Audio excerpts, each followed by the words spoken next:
Je pense qu'il était important pour moi, au-delà du lancement de la deuxième session d'Expo Béton, qui est d'ailleurs un événement important, parce que comme on parle du développement du corridor ouest Kinshasa-Matadi, c'est important de voir comment on va contribuer à développer aussi la province du Congo central à travers un certain nombre d'infrastructures, que ce soit des infrastructures routières, habitat ou autres. Et donc ça aussi, c'est quelque chose d'important au niveau de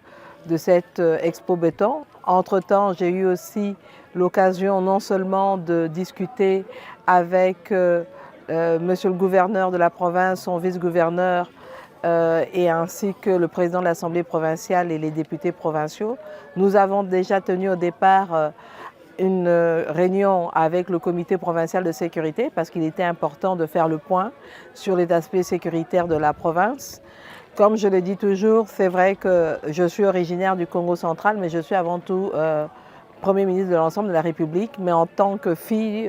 du Congo central, il était important de pouvoir aussi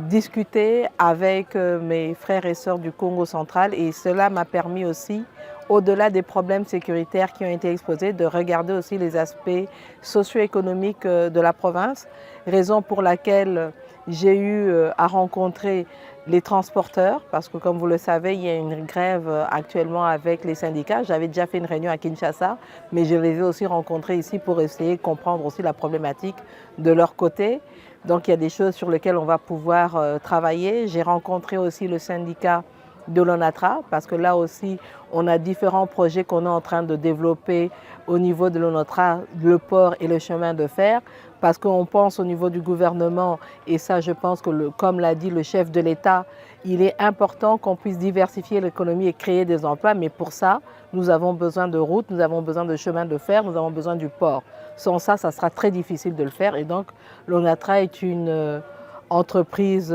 publique qui est très,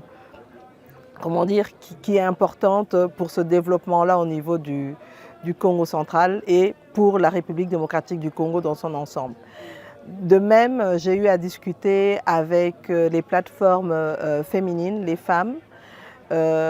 politiques comme de la société civile, qui m'ont fait part de leurs problèmes. Beaucoup de gens sont revenus sur les aspects sécuritaires, que ce soit au niveau des différents groupes que j'ai rencontrés, les femmes et les différents services, sur les aspects sécuritaires, les barrières, les coupeurs de route, etc. Il y a un certain nombre d'actions et de mesures qui sont en train d'être prises avec le vice-premier ministre en charge de l'Intérieur, mais aussi avec le vice-premier ministre en charge de la Défense. Donc je pense qu'on pourra revenir sur ça dès que je rentre à Kinshasa pour faire le point avec eux par rapport aux différentes mesures. Mais aussi, il y a un certain nombre d'aspects que j'ai discutés, tant sur la gratuité de l'enseignement avec les mesures à prendre en termes de qualité de l'éducation, mais aussi au niveau de l'application de la couverture santé universelle. Donc je repars avec un certain nombre d'informations que je vais partager avec le ministre de la Santé. J'ai rencontré les conseillers communaux, en tout cas des représentants. J'ai rencontré les députés provinciaux qui m'ont fait part aussi de leurs problèmes. Je leur ai dit dans quelle mesure nous sommes en train de trouver un certain nombre de solutions, non seulement au dernier trimestre de cette année, c'est la même chose avec les fonctionnaires, mais aussi à partir de l'année prochaine, puisque comme vous le savez, je viens de déposer le projet de budget pour l'exercice 2025, et donc nous espérons que tel que cela a été présenté pour mettre en œuvre le programme d'action du gouvernement, il va y avoir des réponses à leurs différentes préoccupations. Mais je pense que c'est en cours, comme vous le savez déjà, au niveau du port de Matadi avec l'ONATRA, ils sont en train de travailler sur une modernisation du quai 1 et 2, et il y a ce partenariat public-privé avec MSC sur lequel on est en train de terminer les négociations. Il y a eu quelques divergences d'opinion, notamment avec les syndicats, mais je crois qu'aujourd'hui nous sommes sur une phase de pouvoir achever ces discussions-là et ensuite repartir vraiment sur ce partenariat public-privé. Alors, juste pour indiquer, on voit en parallèle un privé qui a aussi un port, qui s'est développé. C'est vrai, ils m'ont donné dans les explications qu'ils ont eu au départ un appui en termes de développement du capital humain, de formation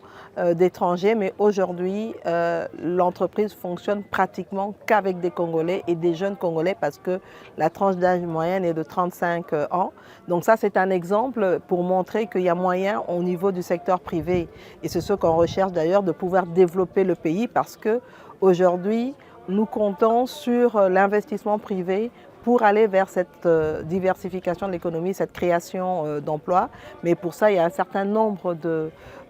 réformes que nous devons mener, particulièrement au niveau de l'amélioration du climat des affaires. On va le faire. Et comme on l'a dit, au niveau d'une société comme l'ONATRA, c'est vrai, on doit tenir compte de la nécessité de régler la problématique des retraités, parce qu'il faut pouvoir régler cette problématique-là pour pouvoir ensuite